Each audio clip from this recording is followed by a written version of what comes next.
Peace. Probably about sometime last month, I posted on my Facebook, I posted like a brief introduction to a psychological theory called fundamental attribution error. And that's just a fancy way of saying don't assign your own attributes to somebody else, or don't expect somebody to do what you naturally do, and something that is, typical of your character traits. For example, I was teaching a youth mentor class last year, and I was explaining to them about the importance of assessing a person and understanding what their values are, what's important to them.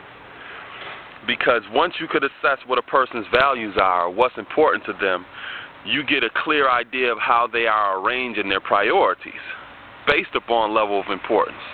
For example, I said, suppose you and one of your boys is going out to the club, right? You value money because you have a job. Your boy values females. He really don't have a job. Even though y'all both went together to the club that night, you got to go to work in the morning. So you really didn't intend on staying out like that or whatever. Your boy ain't got to go to work in the morning, and y'all meet two fly chicks later on that night. Don't expect him to drop everything just so that he could get you home in the morning because you got to go to work. Because that is not something that he prioritizes, and that's not nothing that's important to him. And to put yourself in a position where you expect that of him is not reasonable, And that's not to say that if he got you hanging around after the club 3 or 4 hours and stuff, and you looking for him, and he out here triggering off with some female or whatever, I'm not saying that you don't have a right to be mad or upset about that, because yes, it is inconsiderate. But what I'm saying is, when you can assess that person's values and see how they order their priorities, you can position yourself better so that you don't get hurt and that you don't want to hurt them. So, when it comes to that concept of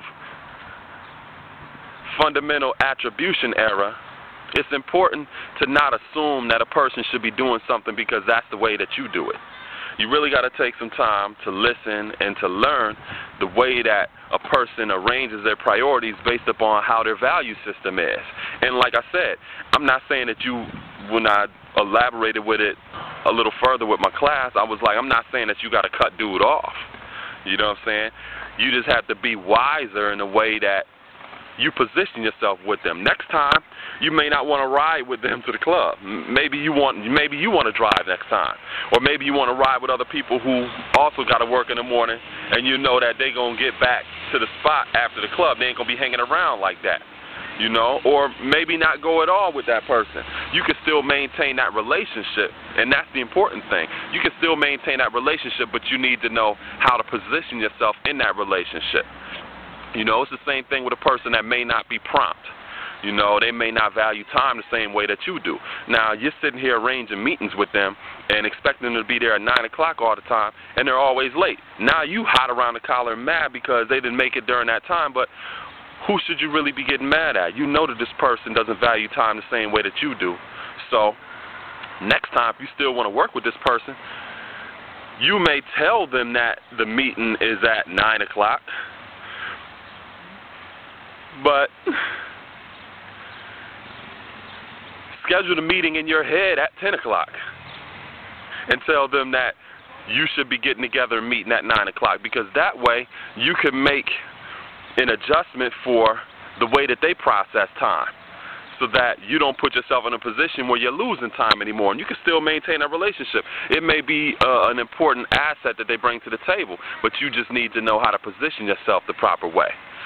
So, like I said, if you get a chance, check out some videos on what they call fundamental attribution error, and, just think about that a little bit and see the importance of, when you're meeting somebody and you're dealing with somebody, dealing with them on their terms, learning how they are, learning what their value system consists of, and learning how they order their own priorities, because that way you can establish a proper relationships with them and not put yourself in a position where, like I said, you don't want to get hurt because you're making unreasonable expectations of what they should or shouldn't be doing, and you don't want to hurt them. You know, so that's very important when you're dealing with people, especially those of us who consider ourselves teachers and builders and, you know, working within the community and all of that. So, you know, just take that into consideration. And like I said, you know, it's important to know where a person is coming from, you know, in order for us to establish a proper relationship with them. Peace.